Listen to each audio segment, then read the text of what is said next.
High five. Anderson Silva reminded the combat sports world that he's one of the best fighters of all time after defeating Julio Cesar Chavez Jr. in a boxing match earlier this month. Highlights. Almost everyone who witnessed Silva outbox the former WBC champion was left impressed, including social media influencer Jake Paul.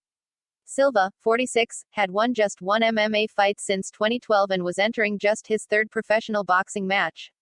Still, the former UFC middleweight champion looked comfortable, mobile, precise, and willing to load up on some of his punches on the inside. It was quite spectacular, especially considering he was a sizable underdog against Chavez Jr. Earlier this week, Paul caught up with to discuss Silva's performance and pay his respects. Anderson's 46 years old, and I thought he did an incredible job, said Paul. He was sticking and moving, bouncing around the ring, having fun, was throwing combos.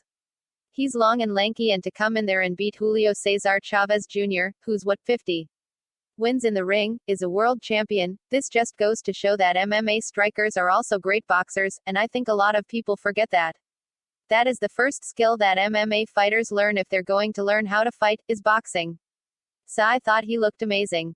Paul, who is coming off a knockout win over former UFC fighter Ben Askren earlier this year, is scheduled to box former UFC welterweight champion Tyron Woodley this August.